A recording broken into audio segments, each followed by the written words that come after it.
Good morning, friends. My name is Sadhu sir. At the previous lecture, we seen a Gauss theorem in chapter electrostatics. Then we studied the two applications of Gauss theorem, and today we learn a third application of Gauss theorem, that is electric field due to a charge infinite plane sheet. We consider in this application of Gauss theorem a charge infinite plane sheet. This plane sheet is charged on the both sides. In this diagram, this is the charge infinite plane sheet, and due to this charge plane sheet, we know that charge having its electric field. Then by the symmetry, the electric field due to this charge, the electric field is also produced at the same distance around this surface or this plane sheet. Then we can find the electric field due to this infinitely charged plane sheet. We consider one point at a distance r from this plane sheet. This is the point P, and around this point P we consider a Gaussian surface. Consider the cylinder is the Gaussian surface. Imagine that this is cylinder is the Gaussian surface around the point P. This point P is at a distance small r from this plane sheet. Then on this point P, electric field intensity is E bar.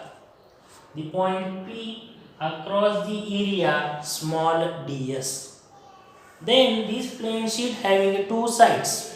Any plane sheets having two sides, first and second.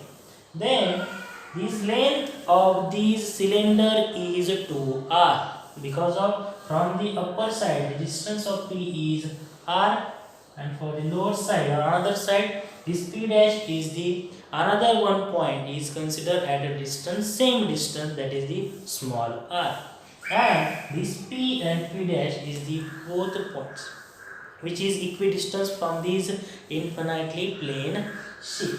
Then this P dash, this E bar and ds bar is the electric field intensity and the small surface area of this cylinder across the point P. Then we know that the surface charge density sigma, we noted the surface charge density by the sigma. Sigma is the surface charge density. It is equal to the Q upon A, that is charge per unit area, and the area of that cylinder is capital A. Then this is the Gaussian surface, in which it has two Gaussian surface, and this Gaussian surface we consider as a cylinder, and the cylinder having a length is 2r and the area is capital A. Then the total flux through the closed surface, we know that there is two surfaces, at that side P and at that side P dash. It having two surfaces. This plane sheets having two sides. Therefore, the total flux is also given by phi is equal to integration over closed surface EDS. Integration over closed surface EDS at a point P. Plus another bracket integration over closed surface EDS at a point P dash. For the electric flux for the P points and for the electric flux at the P dash point, then with both electric flux we can find out the total flux. Therefore we can addition of this electric flux at a point P dash and electric flux at a point P. Therefore we know that the electric field intensity is also tangential. tangential to the surface. Therefore, the angle between these ds bar, that is small surface area, and the electric field intensity E is 0. Therefore, cos of 0 is equal to 1. Therefore, we know that the Gauss theorem phi is equal to Q upon epsilon naught. Phi is equal to Q upon epsilon naught, and it is also is equal to the integration over closed surface E ds. Therefore, there is a ds is the surface of a plane sheet. Surface, we consider the area of this cylinder is capital A. Therefore, the area of this ds is capital A. Integration over ds is capital A. E is the constant term. Therefore, we can write EA plus EE. That means equal to 2 times EA. Therefore, phi is equal to 2 times EA. But by the Gauss theorem, phi is equal to Q upon epsilon naught. And by the surface charge density, we can find out the value of Q.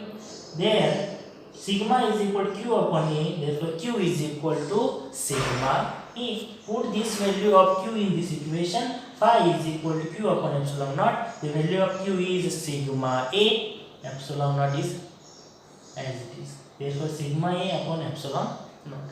Therefore, this equation number first, phi is equal to 2 times EA, equation number first, and phi is equal to sigma A upon epsilon naught. This is equation number 2. Both are the equation of phi, that is the flux. Therefore, equating these both equation, we can find out the value of electric field intensity. Equating these both equation, we write 2EA. This is the RHS of equation number first, and is also equal to sigma A upon epsilon naught. That is also RHS of equation number 2. Therefore, A get cancelled. We can write the value of E is equal to sigma upon 2 epsilon naught. E, this 2 is there is multiplied. This goes to RHS at the denominator. Therefore, E is equal to sigma upon 2 epsilon naught. This equation E is equal to sigma upon epsilon 2 epsilon naught is the electric field due to the charge infinite plane sheet. This is the third application of Gauss theorem for the determination of electric field intensity. Thank you.